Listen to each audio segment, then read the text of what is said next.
it's not working, Mr. Chair. May I proceed? Yes, sir. Okay, thank you. Good afternoon, Dr. Goldberger. Please tell us what your name is.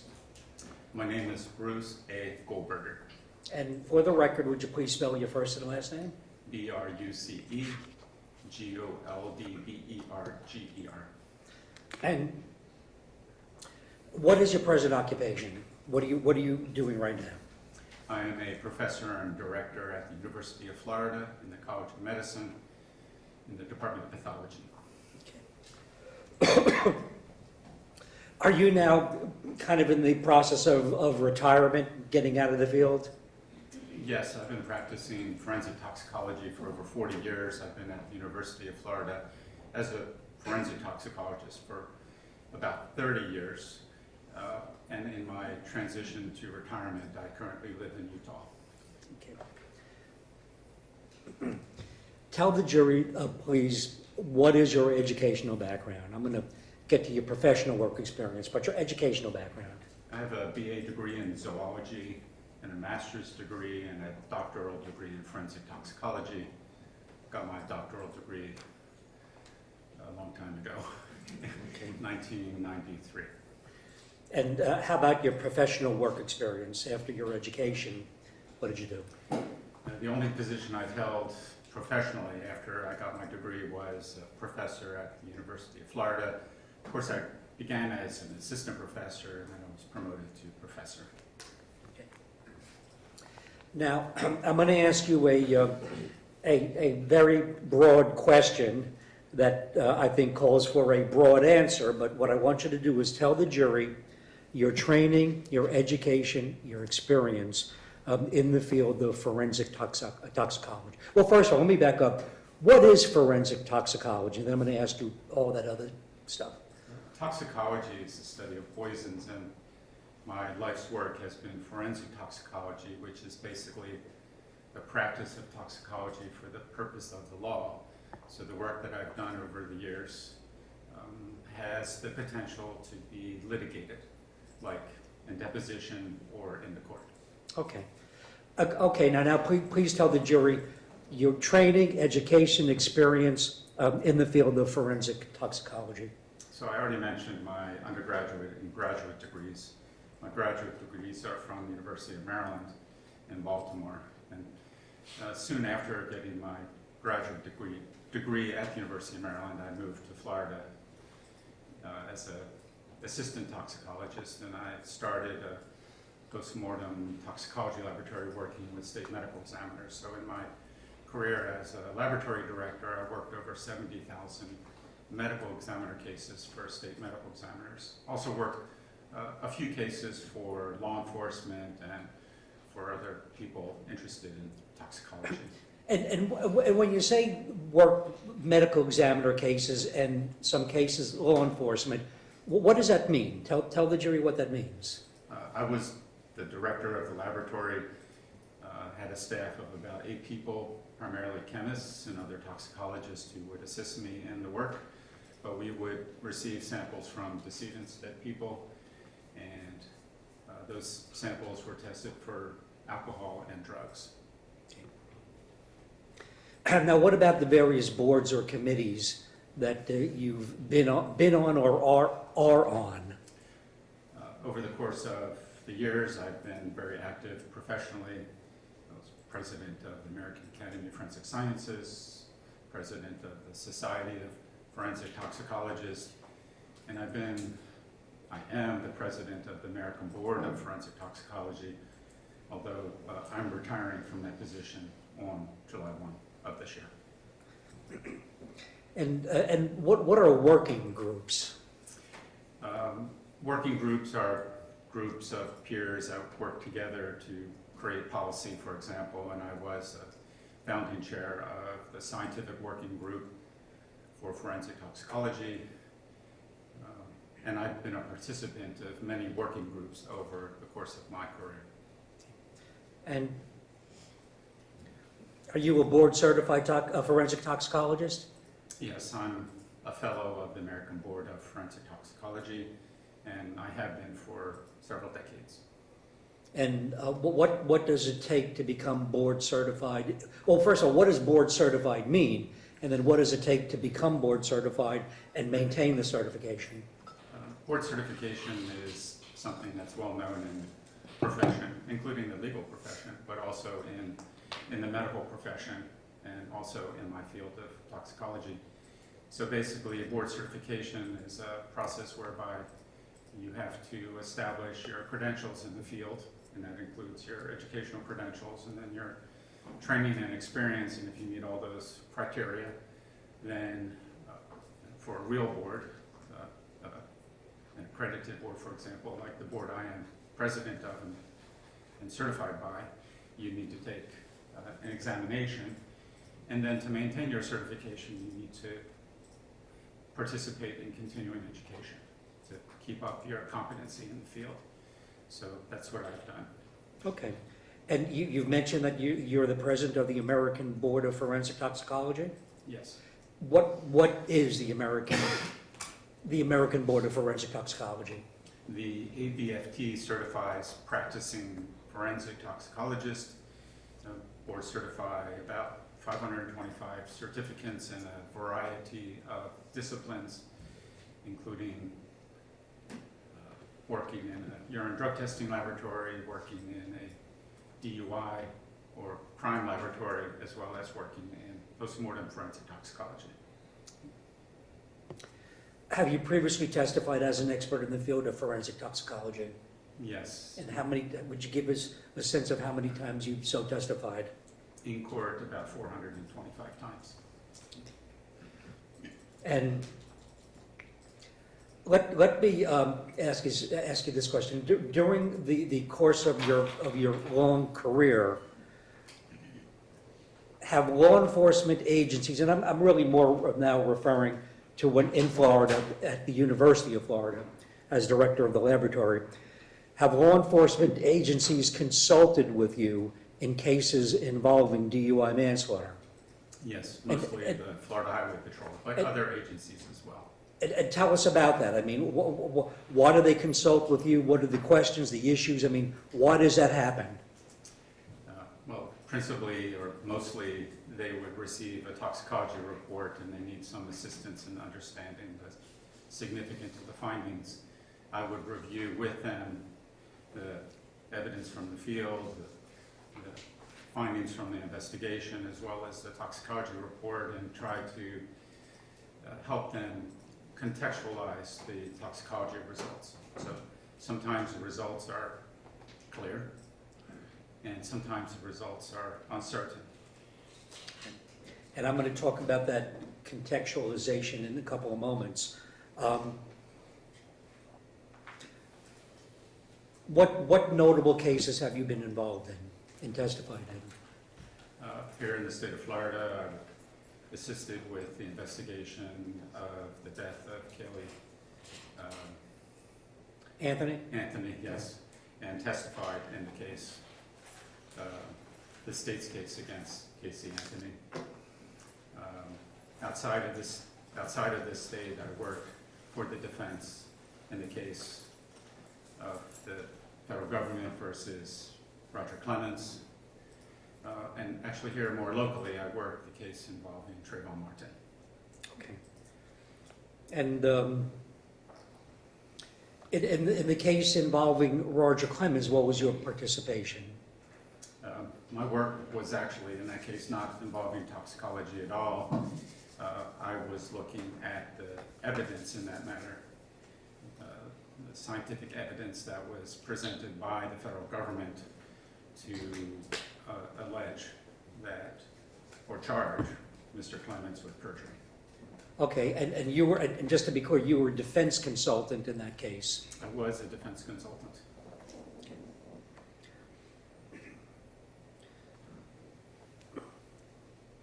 Now, let me switch gears a little bit. Are you compensated for your time when you would testify? I just received my usual state compensation. I still work for the university. I work remote at about 0.9 FTE, so I receive bi-monthly check from the state. Right. But in regards to like traveling and testifying, I'm not compensated any extra. And who gets anything or compensated when you do, as an employee of the University of Florida, who gets paid? The University of Florida will be compensated for my time out of the office. Okay.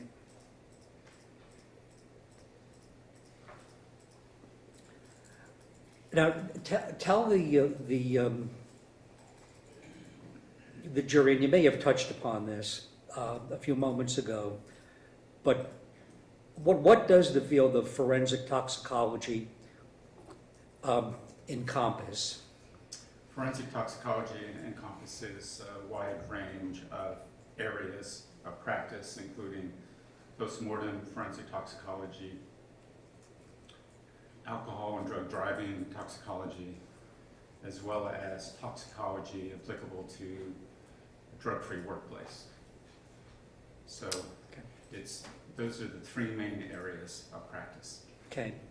And does the field of forensic toxicology include the study of the effects of toxins or drugs that they have on the human body?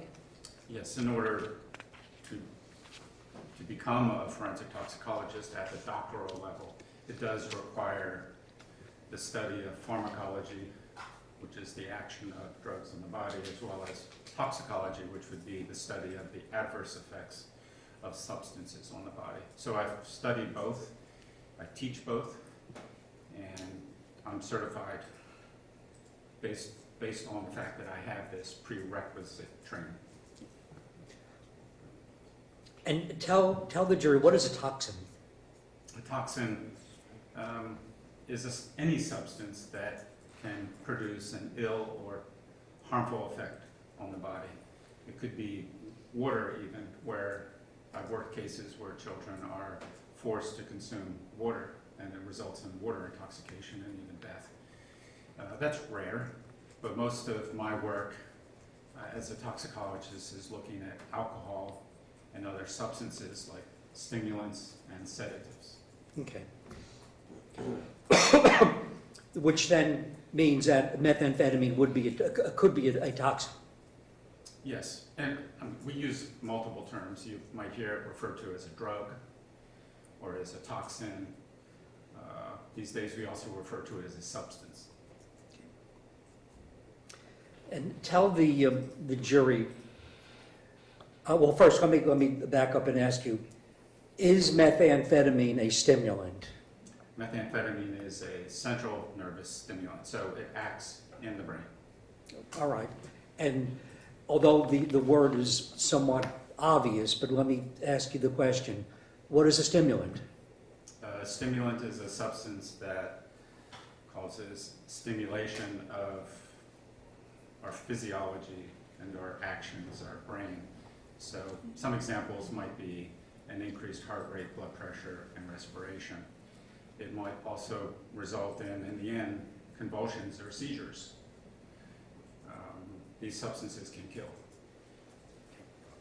In the middle, these substances are euphoric, meaning they cause a high degree of feelings of well-being. And that's why a drug like methamphetamine or cocaine, which is related, are misused for the euphoria. And kind of leading into my next question, tell the jury what are the physical effects of methamphetamine on a person? So the physical or physiologic effects I mentioned already, like the increase in heart rate, blood pressure, rate of respiration. It has other effects as well. So if you ingest methamphetamine, it causes euphoria, this feeling of well-being. It causes your brain to maybe become hyper-vigilant or hyperactive, so you become more focused.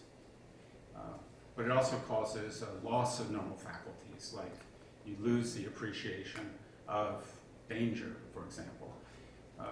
You can lose your normal faculties in regards to physical capabilities, like even walking and psychomotor skills that we have. And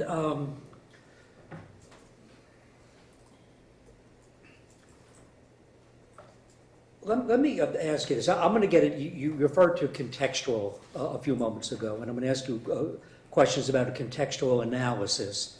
But before I do that, let me just ask you some questions concerning therapeutic versus non-therapeutic. With respect to the question of whether or not another person is impaired or under the influence of a stimulant, in this case methamphetamine, is there any significance between therapeutic amount versus a non-therapeutic amount? No, the term therapeutic means the concentration of the substance or drug is at a concentration that causes a therapeutic effect. So for example, if it's an anti-seizure drug, the person taking the drug will not have seizures within that therapeutic concentration range. But in regards to a substance that is considered to be illicit, therapeutic like drug concentrations don't really apply because often people, always, obviously, a substance that's illicit that is ingested is not done under the oversight of a physician. It's done based on an individual's choice to ingest the substance, and the dosage is often unpredictable. Street drug doesn't, well, it could come in a tablet, but the dose in the tablet is unknown, versus a tablet you get from Walgreens or CVS where it's an exact amount of milligram in the tablet. So I'm reluctant to refer to the presence of a drug, an illicit drug in someone's blood, as therapeutic, because it's simply just not the right term. It might put it into some sort of context, because we always use context. We'll talk more, I think, about that. Right. So we looked at orders of magnitude. Is it 10, 100, or 1,000, or 10,000? Those are important. But calling methamphetamine in the context of illegal drug use is a misnomer. Okay, and let me ask a question. You mentioned illicit or illegal methamphetamine. Well, what do you mean by that? It's a drug, it's street drug. It's not the kind of pharmaceutical drug that you would have a prescription for and pick up at the pharmacy and use under the direction of a physician, which is really very important. So street drug is illicit or illegal drug. We have fentanyl on the street, there's cocaine and methamphetamine, there's lots of different drugs on the street that are illegal.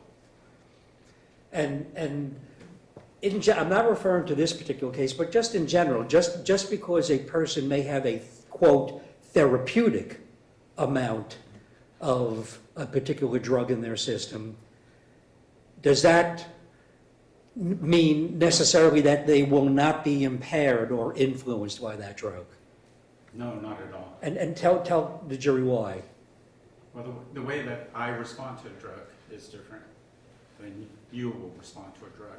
And some of that may be based upon the dose and the frequency and whether we're tolerant or not, or whether there's the possibility we might be going through withdrawal. So the pharmacology and toxicology of prescription drugs is really a very different silo than if we look at it in regards to illicit drug. And part of that is because with illicit drug, it's self-administered. Drugs can be smoked, injected, or snorted. And it's not under the supervision of a physician. It is not. Now, I asked you about what the effects of methamphetamine are. Tell the jury what withdrawal from methamphetamine means and the effects, what you see when a person is withdrawing from a methamphetamine high. Yeah. So withdrawal is very common with prescription drugs as well as illicit drugs. So what we're describing as withdrawal is when you abruptly stop ingesting the drug, and then those side effects or ill effects that occur subsequent to the abrupt stopping of the drug. In the case of a stimulant like methamphetamine and even cocaine, we see depression, we see dysphoria, which is just terrible bad feelings like the flu. We see people nodding off. We see people that are simply out of touch. So in addition to the effects we see with the direct pharmacologic effect, we see these withdrawal as well. It's pretty predictable. Now, let me talk about what's called a contextual analysis. In forming an opinion regarding whether or not another person exhibits the signs or symptoms consistent with and indicative of being under the influence or impaired by a substance, do you perform what is called a contextual analysis? Yes. And what is that? Yeah, so in regards to drugs and blood, this can be in living or in the deceased, there has to be a contextual analysis of the evidence, the facts, everything that's possible to be reviewed to develop a hypothesis or your basis of an opinion. So this is very different than alcohol, where alcohol we have specified concentration in blood that if you're at that level or higher, then an individual is per se, by definition, impaired. But with blood and drugs, and this is methamphetamine, cocaine, fentanyl, heroin, whatever that drug is, the analysis has to be contextualized. So that means as a toxicologist, I would gather as much information as possible. Now, I'm not doing the investigation in the field because that's Right. not my area. But I will take all of that information that's been gathered by law enforcement and investigators and by others, and then form my opinion, and I think a scientifically based opinion regarding impairment. And is this contextual analysis a process that is accepted, relied upon, generally accepted within the field of forensic toxicology? Yes, we have, in the field of toxicology, we have standards and best practices, and I believe it's a best practices document that says you must perform a contextual analysis when you're forming an opinion of impairment. So it is a prerequisite, it is required. Have you previously actually testified in a trial about contextual analysis? Yes, probably hundreds of times. Almost every, I would say any time I'm testifying about a drug and blood, I will contextualize it. And specifically with regard to methamphetamine, have you previously, at a trial, like we're doing right now, testified and perform or do a contextual analysis? Yes, I have.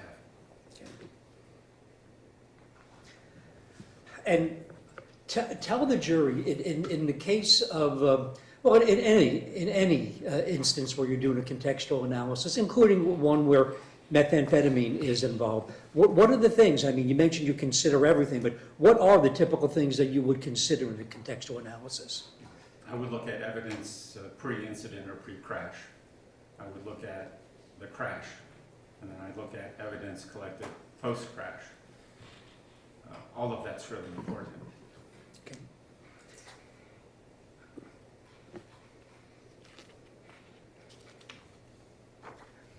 And let me ask you this, is one of the things that you review the actual amount, in addition to other things, because it's contextual, the amount, if testing is done on blood, the amount of the particular substance, in this case methamphetamine, is that part of your contextual analysis? Yes, it must be. what about the behavior of such person? Is that part of your contextual analysis? Yes, it is. And you just mentioned a moment ago, in cases involving vehicular crashes, the facts before, during, and after of the crash are part of the contextual analysis? Yes. Now, let me kind of focus now on this particular case and ask you, did I ask you to review certain materials with respect to this case? Yes, you did. And tell the jury the various materials that you reviewed. I reviewed the crash report, the report of the traffic homicide investigator, body cam, records from the hospital, and the drug test. And the FDLE drug test? Yes. Did you review photographs? Yes, I did. And let me ask you, how about witness statements? Those were included in those reports. Okay. Yes. And are these the typical, and you kind of answered this a moment ago, but are these the typical materials that you would review when you're performing a contextual analysis and offering an opinion? Yes. And based upon those materials, and I'm going to ask you whether you did form an opinion. You can answer that yes or no because I'm going to get deeper into it. But based upon all the materials that you were provided, did you form an opinion regarding this case? Yes, I did. And with respect to, I'm going to go over a couple of things that you reviewed. First of all, confirm that you reviewed it, and then ask you a couple of questions about it. The FDLE, or the Florida Department of Law Enforcement Toxicology testing results, did you review that? Yes. And what was the significance of that? I mean, do you have that report in front of you? I have it right here. Okay. First of all, what does the test results show, and what is the significance of that? The test results indicate the presence of methamphetamine and amphetamine in Mr. Kraft's blood specimen. Okay. And does it give an amount? It does. And what's the amount? Although it's already in evidence and the jury's seen it, but what's the amount? Methamphetamine 62 nanograms per milliliter, and amphetamine 25 nanograms per milliliter. And that's something that you considered in your in coming to an opinion? Yes. Now, I'm going to ask you in a few moments the significance of the blood draw occurring 11 hours after the incidents in this case. I'm going to talk about that in a few moments, but let me move on to something else.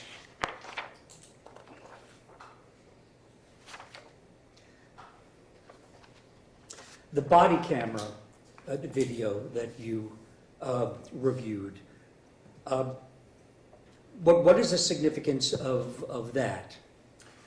It's all part of those puzzle pieces that I put together to contextualize the case. So being able to watch body cam, that's helpful to see if I can identify signs and symptoms that can be associated with someone who's impaired by a substance. And were you able to do that Yes. in this case? Now, specifically, a person's ability to measure time, is that something that you observed in the body camera video? Yes. And tell the jury about that and the significance of that. Drugs alter our ability to estimate time. Sometimes time seems to be quicker, and sometimes time can drag out. So that is something that you can see or watch on a video. And do you recall, did you observe that in the body camera video that you watched in this case? Yes, Mr. Kraft's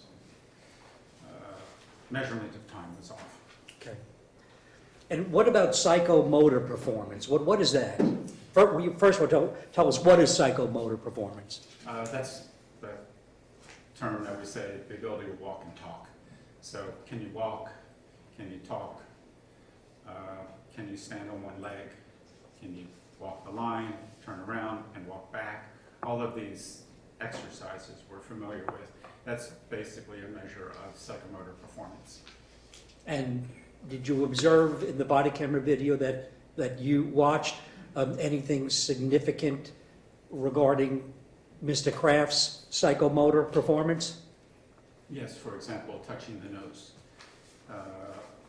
That's also a measure, more than a measure of just the ability to do that, but it also involves the processing of information, so you touch your nose in the right spot when you're instructed to, versus maybe on the side or your cheek. And and did Mr. Kraft, on the body camera video that you observed, have difficulty doing that? Following the instructions and doing precisely what he was asked to do? Yes, and these are multitasking. And what do you mean by that? Well, we know that drugs affect our ability to multitask, to do more than one thing at a time.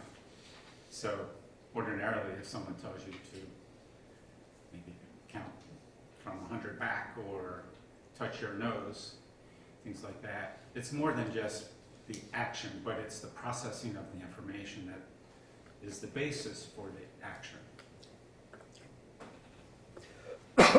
And did you observe difficulty in Mr. Kraft being able to perform those type of things? Yes.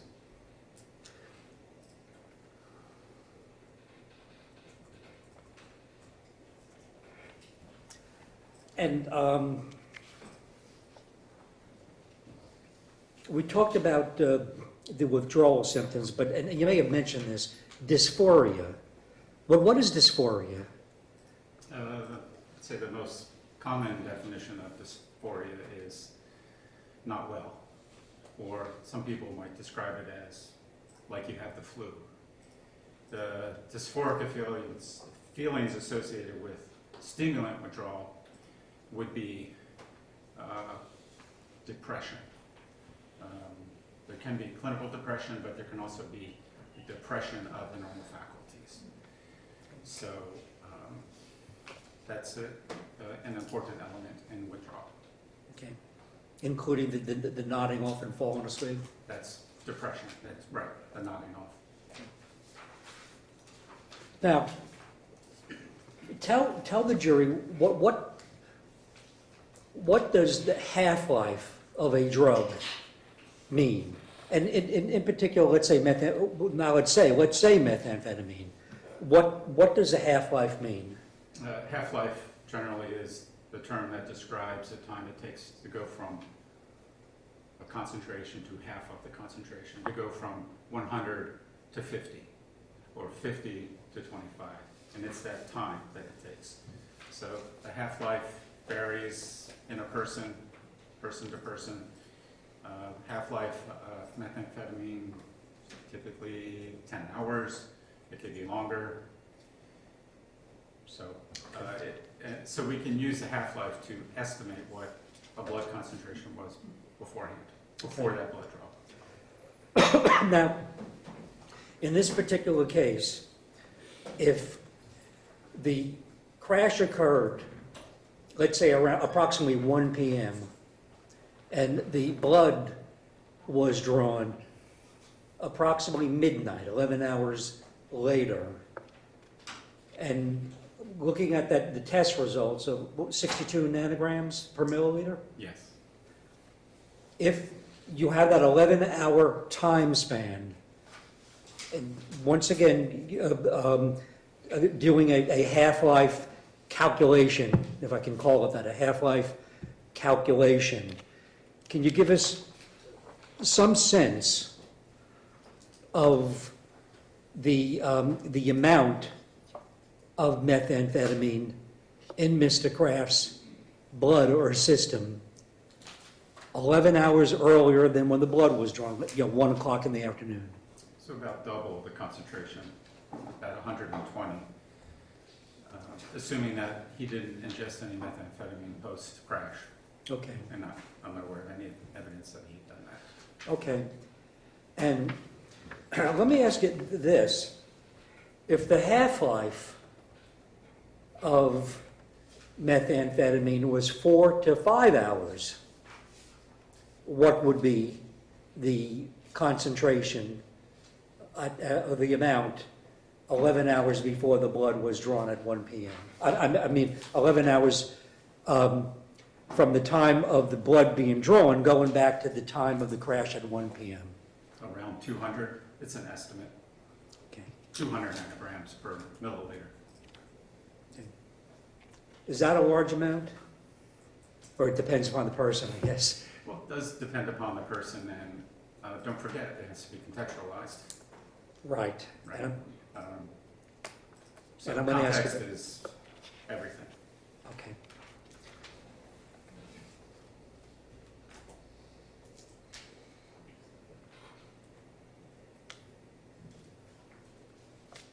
And just one or two questions before I give you a hypothetical based upon the facts, the evidence in this case. Amphetamine. We talked about methamphetamine. Amphetamine. What is amphetamine? Amphetamine is the metabolite or byproduct of methamphetamine. So if you ingest methamphetamine, you get amphetamine in the blood. Amphetamine is also a drug. You probably heard of Adderall, for example. Adderall is amphetamine.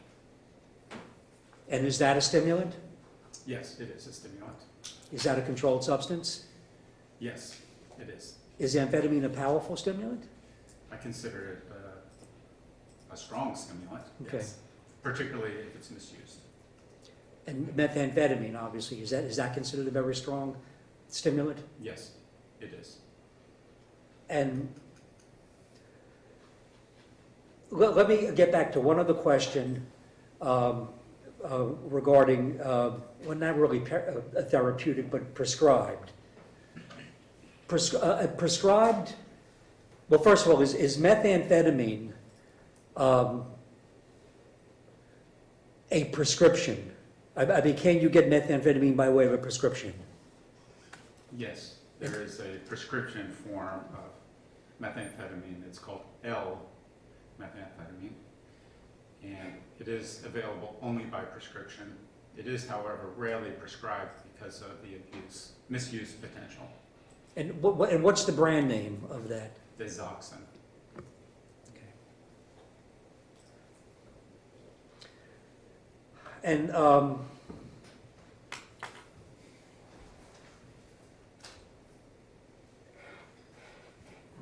a prescribed methamphetamine, properly administered, not abused, would that show up in a toxicology blood test, such as the one that you have before you? It might not, because And why not? Tell the jury why. the doses are relatively small, so they don't cause an ill effect on an individual. And then, hypothetically speaking, 11 hours later, that drug is at least half metabolized and may fall below the threshold for testing in the laboratory. Okay. And that's a prescribed methamphetamine that's properly taken. Yes. And one final question before I ask you a hypothetical based upon the evidence in this case, but one final question. Mention was made in this case about in the military giving pilots methamphetamine. Can you talk about that? Sure.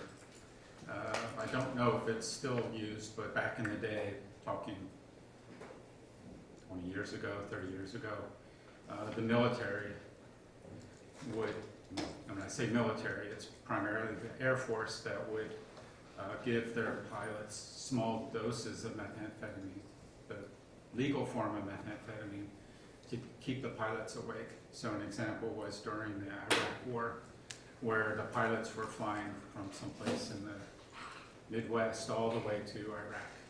And that took a very long time. And there's no place to land, right? So they were given a small dose of a stimulant to keep them awake. Okay. I don't know if they used that procedure. There was a mishap involving a pilot and allegedly as a result of methamphetamine, so it may no longer be used. Okay.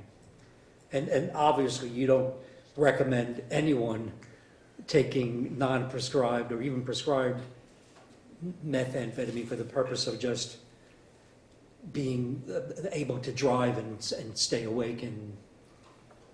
No, rest is more important, more useful, helpful to fight the effects of fatigue versus applying some sort of external thing like a drug.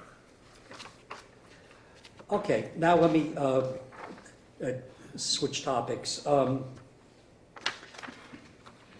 What I'm going to do is I'm going to ask you a hypothetical question which is based upon the evidence presented in this case. And then ask you to consider the facts that are contained in the question along with the other materials that you reviewed in this case that we've already talked about. And then I'm going to ask you, based upon all the facts contained in the question and the materials that you reviewed, what is your opinion regarding whether Mr. Kraft, the defendant in this case, exhibited the signs, indicators, the symptoms consistent with the person who is under the influence and impaired to the extent that the normal faculties were impaired by methamphetamine and or amphetamine? Yes. So this is the hypothetical question based upon the evidence in this case. The defendant, Mr. Kraft, is driving eastbound on State Road 46 in Sanford. As he's driving eastbound, he strikes a motorcyclist who is also in the eastbound lanes of State Road 46. The impact of the defendant's vehicle upon the motorcycle is of such a magnitude that it kills the motorcyclist. The defendant doesn't stop, but after the collision with the motorcyclist, he continues driving erratically down eastbound on State Road 46. He drives and continues to drive approximately 2 miles on State Road 46 until he reaches Lake Mary Boulevard, 2 miles from the collision with the motorcycle. Upon reaching Lake Mary Boulevard, he makes a U-turn, and then he continues driving back west on State Road 46 towards the location of the motorcycle collision. As he's driving west on State Road 46 towards the location of the motorcycle collision, he is driving at a high rate of speed and erratically. And upon reaching the location of the motorcycle collision, as traffic is slowing down, he turns to the left across the median and through the eastbound lanes of State Road 46. As he crosses the eastbound lanes of State Road 46, he almost strikes firemen who were present treating the motorcyclist, as well as some civilians who were there.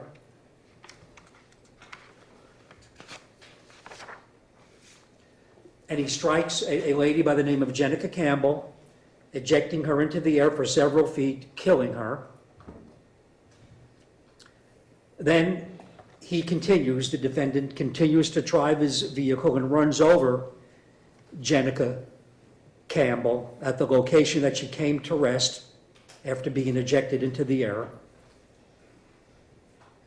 once again killing her if she was not already dead.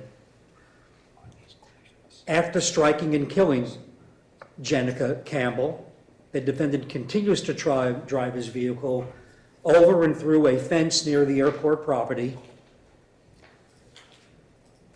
And after going through the fence at the airport, or near the airport property, he continues to drive his vehicle on a service road. He drives his vehicle eastbound on the service road, parallel to State Road 46, and then he drives into a ditch that separates the State Road 46 from the service road. Based upon those facts that are contained in the hypothetical question, that are based on the evidence in this case, and in addition, the materials that you reviewed associated with this case, do you have an opinion whether the defendant, Mr. Kraft, was exhibiting the signs and indicators consistent with the person who was under the influence of the combined effects of methamphetamine and amphetamine to the extent that the normal faculties were impaired? Yes. And tell the jury what that opinion is and what the basis of that opinion is. My opinion is that the signs and symptoms and the driving pattern, all of the evidence in this matter are consistent with someone whose normal faculties were impaired by methamphetamine and amphetamine. Okay, and that's based upon all the materials that were reviewed in the, that we already talked about in the hypothetical question. Yes. Okay. May I have one moment, please, Your Honor? Yes.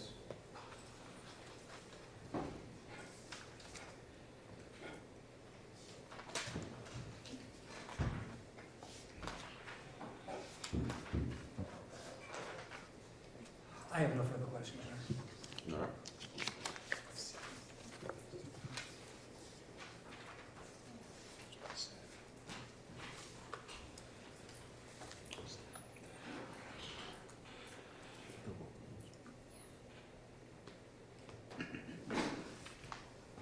Cross-examination? Yes, please.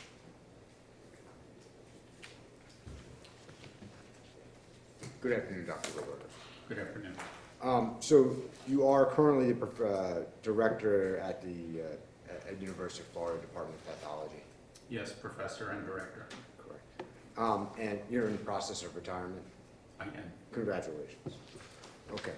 So you said something along the lines that forensic toxicology is the practice of toxicology for the purposes of the law. Yes, sir. What do you mean by that? I'm sorry. The term forensic, Okay. it means it's applicable to the law. Okay. So there's like forensic pathology, that's a medical examiner, and forensic toxicology would be what I do for a living. Okay, so in other words, it's to either help testify, understand how it relates to the laws, I guess, in this prescribing, whatever, narcotic, any intoxicants, anything along those lines within Florida statutes, whether federal or state. Would Yes. that be accurate? Yes. Thank you.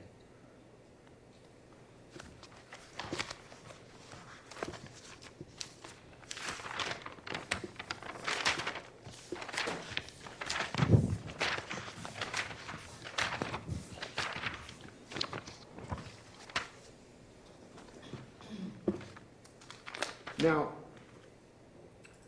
your practice, do you actually see patients, or is it strictly laboratory and research-based? The latter. I don't see patients. Yes, sir, thank you. And I know it's kind of like a silly question, but you don't prescribe, is that correct? Correct. Thank you. Now, like, as you stated before, you know, you reviewed some of these body camera videos, field sobriety examinations, things of that. Yes, sir. Correct. And you also reviewed the arrest reports, crash investigation, witness statements, everything that was included in that package? Yes. Okay. And prior to today, did you have a chance to review your deposition before? Yes. Thank you. Thank you.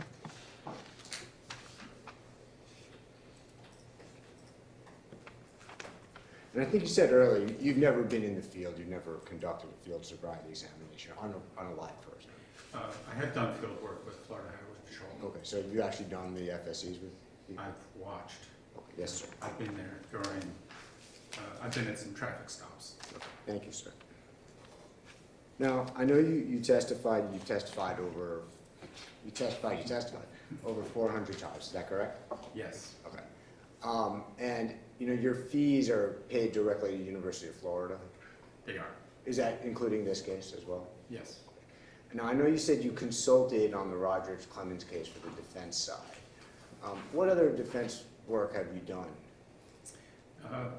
I consult often in confidence with public defenders and defense attorneys around the state. So they'll call and say, hey, doc, I have this case. Can you give me an opinion?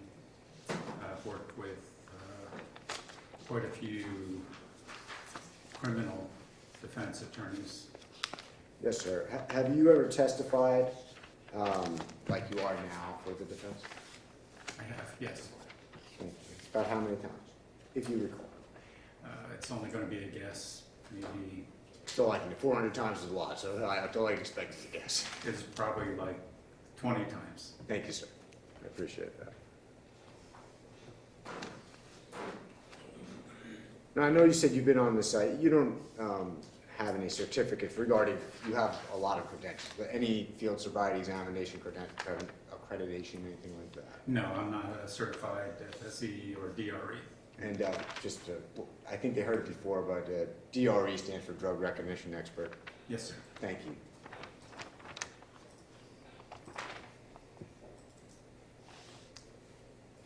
Now, you testified before that a big part of this is contextual analysis, when you're kind of opining whether someone is impaired or not. Right, everything has to be evaluated before you give an opinion. Okay. And when we're talking about it from the actual results of the blood to the body cam, anything that encompasses that specific person or that specific situation, correct? Yes.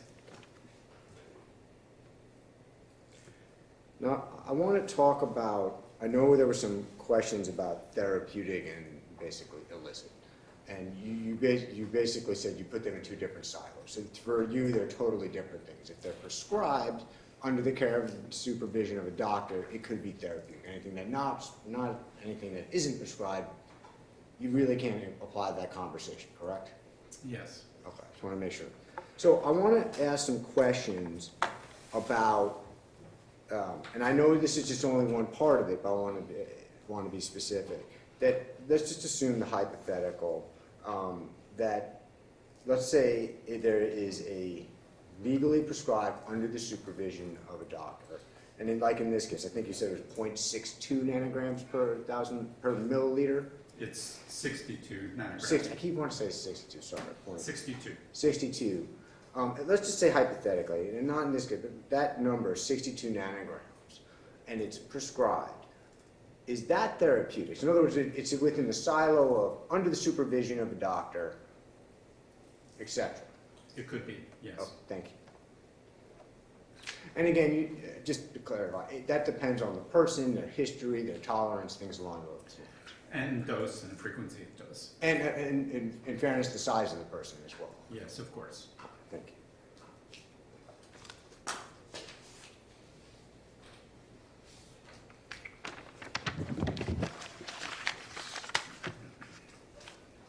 Now, you talked about half-life, and the half-life can be different. You said, what were the ranges between them? I typically use 10 hours as a half-life. It could be as long as 20 hours. Okay.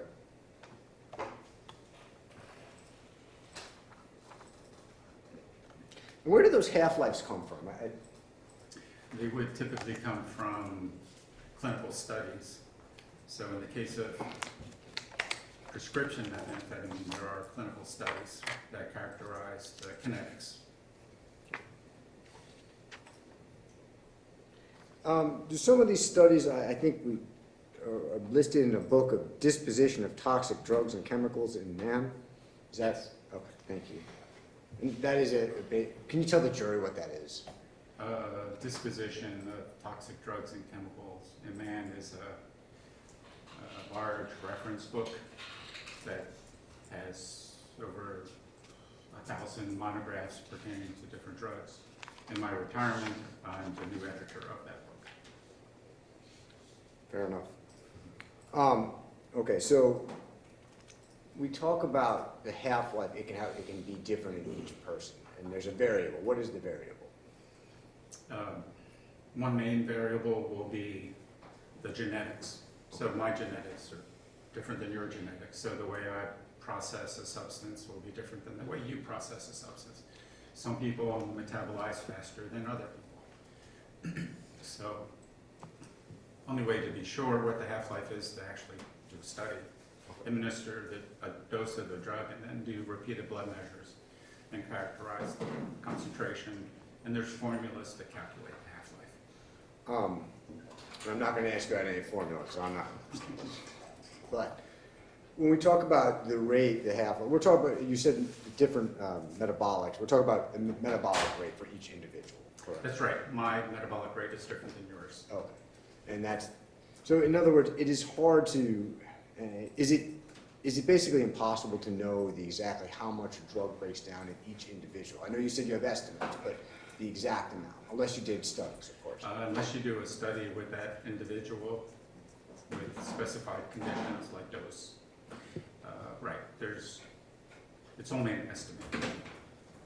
And I know you testified earlier, and I'm kind of jumping around, about how the Army, at least 20, 30 years ago, Air Force, gave methamphetamine to long-range pilots for whatever cargo they were delivering, or people. Do you know what the levels of methamphetamine were in their blood at that time? If you do. I don't, but I believe there's some studies of pilots using methamphetamine from a very long time ago.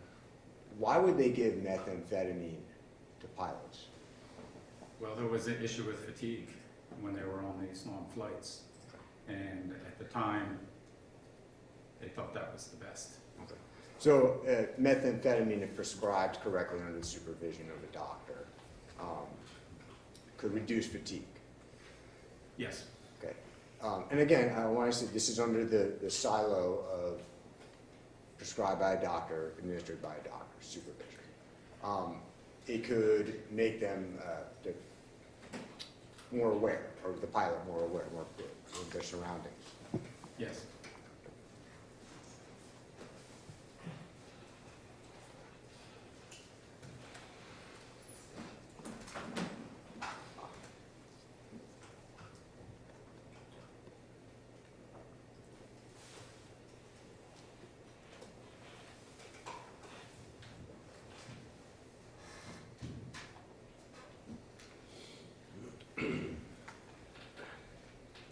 Now, you said that with methamphetamine, the withdrawal stage, you can be dysphoric, correct? Yes. Okay. And some of the signs were dysphoric was depressed, and what were some of those other? Nodding off. Nodding off. Not feeling well. What about hallucinations? It's possible. Or is that a common thing? If you know. I don't know the frequency. I'm not a psychiatrist, but hallucinations, possibly, yes.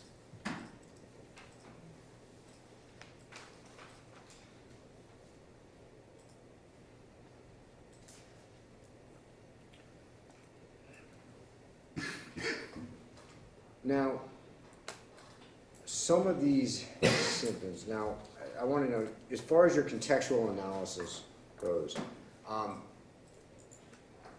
did you ever review any report from EMS or ever speak to any of the people on site regarding any sort of concussion protocol, if there was any taken? No. If there was a concussion protocol, or I guess some sort of testing for concussions or indicators of a concussion, I don't know if there's really no test from my understanding that shows a concussion. But if there's indicators of concussion, would you take that into your contextual analysis? I'm not a physician, so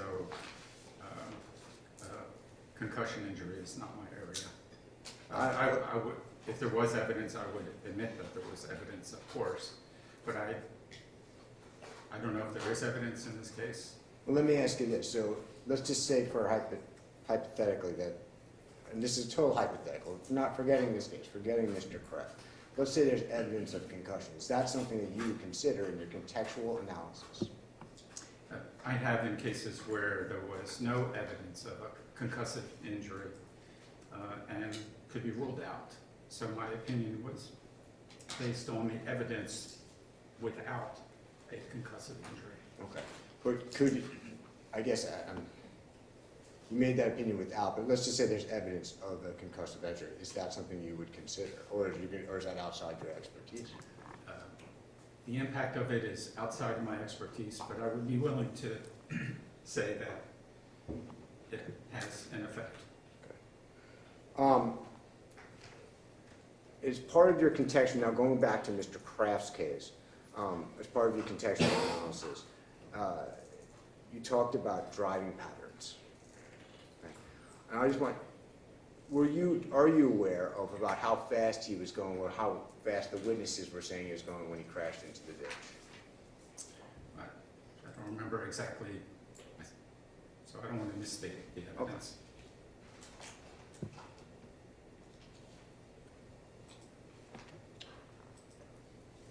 Now, I know Mr. Stone gave a hypothetical. I want to add some more hypotheticals based on, it's sort of along in the vein of how Mr. Stone asked you, okay? Sure. As far as the contextual analysis, in this case, if there was evidence that Mr. Kraft stopped at a stoplight right before the accident, would that be something you would consider in driving that? Sure. If there was evidence that he was driving within the speed limit, or within, let me rephrase that, evidence that he was driving within the flow of traffic, would that be something you would consider in your contextual analysis as far as driving pattern is concerned? Yes.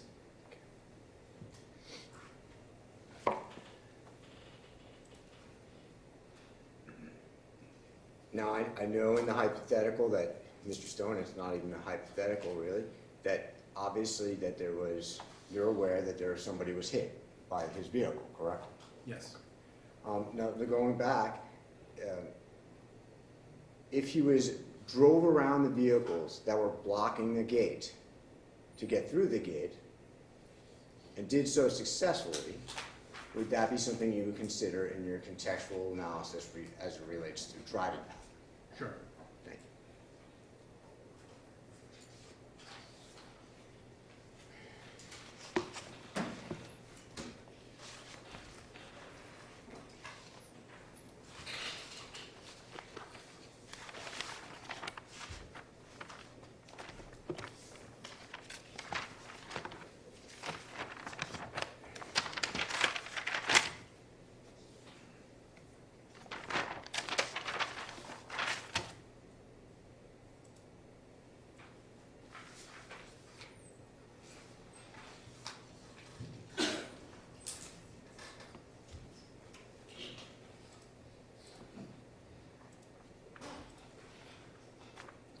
Now, you testified that there is a prescription version of methamphetamine called Desoxin, or that's the brand name anyway. What was the actual drug called?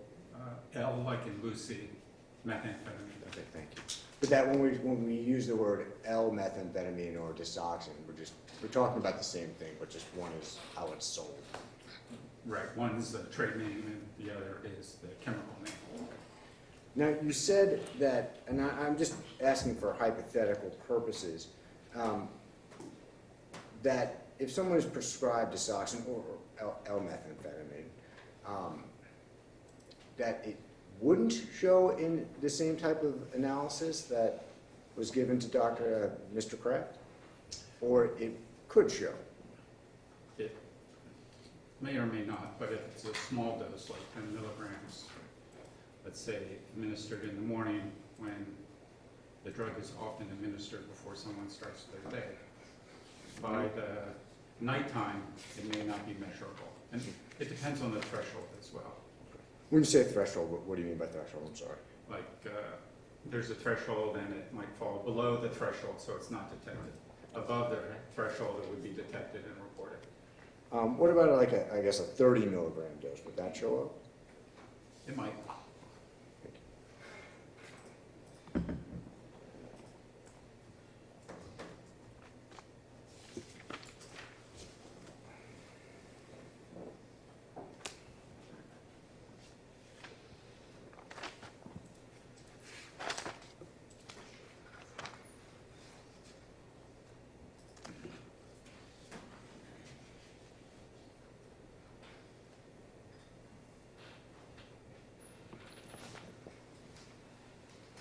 The ability to, you said that, and on direct, that the ability to follow instructions, that would be a symptom of withdrawal, the inability, sorry, to follow instructions. But is that a symptom of withdrawal as well? It could be both, yes. And when I say both, meaning the active phase and then the withdrawal phase. Okay, Just so understood. they're clear. Thank you.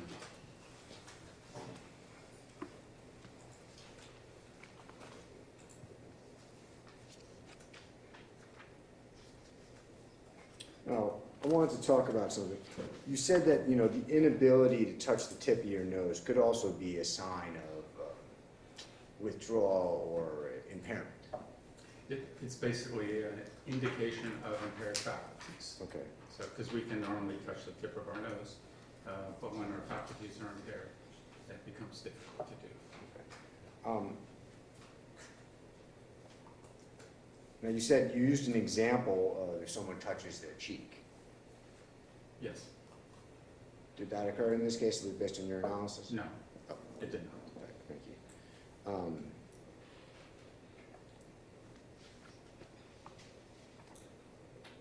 One moment, Chuck. Thank you.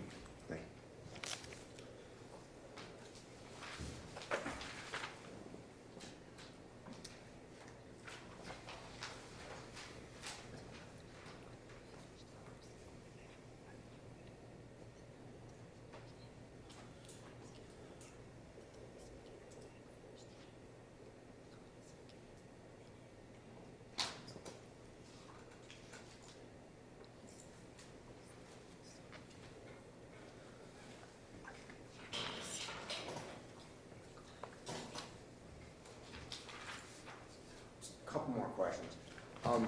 You talked about the timing, so it's someone's ability to time during direct, Yes. and how that could, and if they're on basically drugs. And is that illicit and prescribed?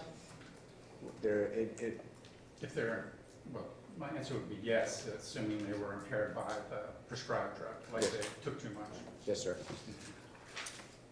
If you count too fast, is that indicative of a certain drug, or count too slow? Is that indicative of another drug, or it can be that speeding up or slowing down? Could it be the same for one type of drug? I would say my opinion's mixed on that. Okay. I know I've seen evidence where someone is taking a stimulant and it's sped up. So they But I've count seen- too fast? But I've seen people like with alcohol where it's sped up as well, so I'm not sure I'm comfortable saying fast or slow would be consistent with a specific drug. Okay. So you've seen, can you generalize if someone's on a stimulant? Do you mean that they're counting too fast or they're counting too slow? I'm not willing to do that in a scientific or a legal context. I don't think that's fair. Okay, fair enough. Do you think it's, let me ask you this, do you think it's fair, I mean, you're a doctor, you've been doing this 40 years. Do you think it's fair for anyone to make that judgment call? In a legal context? Maybe if they have more training. Than you? Maybe so, I mean, if I was a certified DRE, maybe I'd have a different opinion, or if I've done so many assessments, then I would be comfortable with that. But in my cases that I've looked at, I'm not comfortable.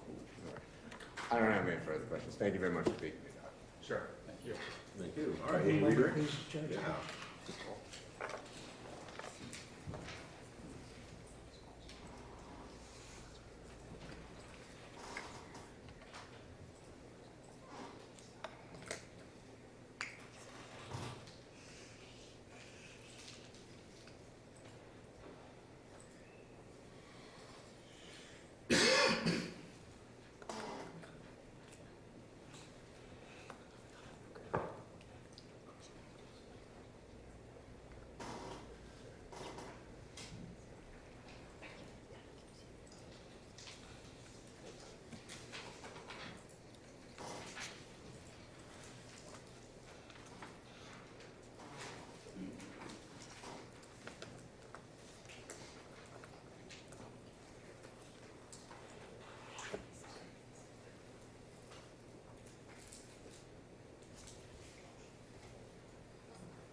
Let me just ask you a couple of follow-up questions.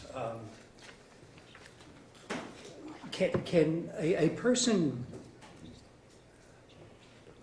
who has methamphetamine in their system, can they go through the active phase and the withdrawal phase at the same time? No. By definition, Okay. that would not work. Right, so once you're done with the active phase, then that's it, you're basically, to use the common expression, crashing. Yes. So you can't be active, withdrawal, and then active. Well, unless you redose. Right, but assuming that did not happen, Right. it's kind of up and then right down. Yes. Okay.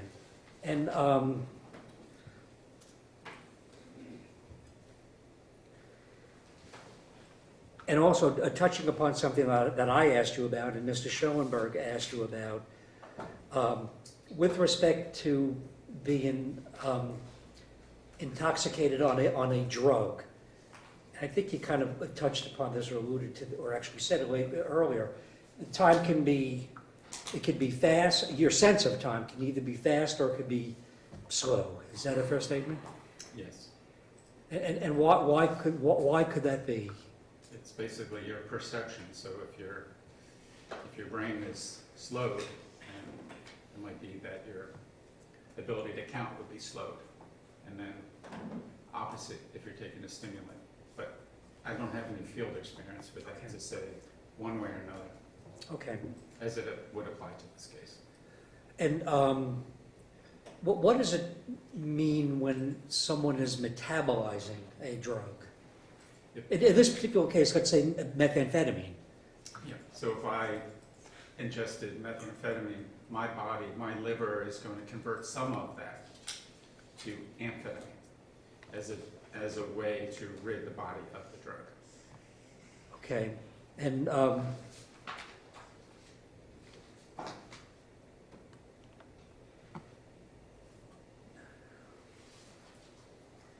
and let's say there was no amphetamine taken. You know, it was just metabolizing into amphetamine, but no drug, but not the drug amphetamine being taken. Can you calculate the rate of metabolizing? No. And why? Can you explain that? Well, we need to have repeated measures of methamphetamine, at least 2, in order to calculate the half-life. Okay. But the amphetamine doesn't help in that regard. Okay. I have nothing further. Thank you. Okay. Members of the jury, do you have any questions for this witness? Show of hands. Oh, yeah, we do. All right, do that.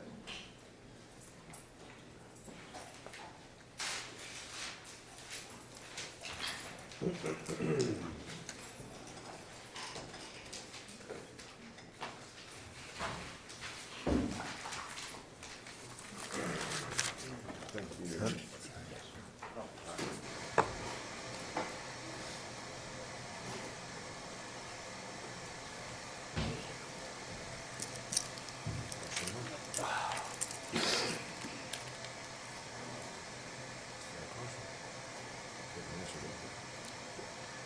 Yeah, I think we can answer that again.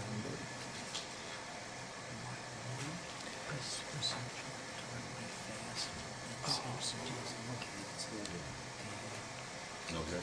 No objection. From the defense.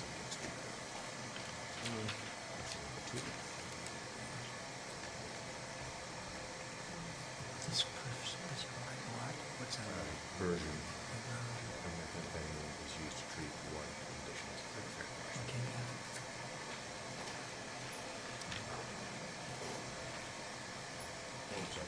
Oh, no.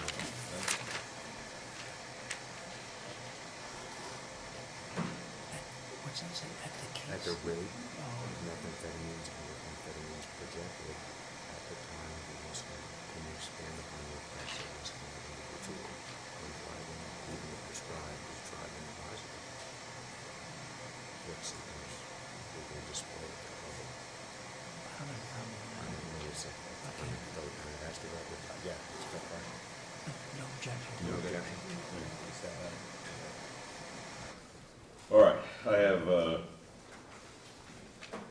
some questions from the jury for you, sir.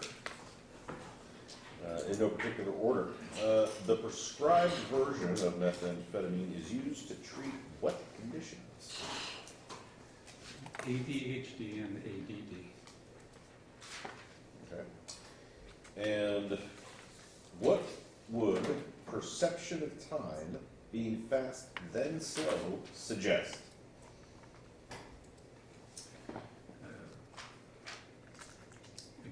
Again, understanding I don't have field experience with this, but I did answer Mr. Stone's question that if someone is fast, they may be indicative of stimulant, and then if they turn slow, that may be indicative of withdrawal.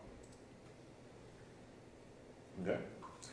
And then we got, at the rate of methamphetamines and amphetamines projected at the time of the incident, can you expand upon the effects of this on the individual? Question mark. Example, what symptoms would they display at that level?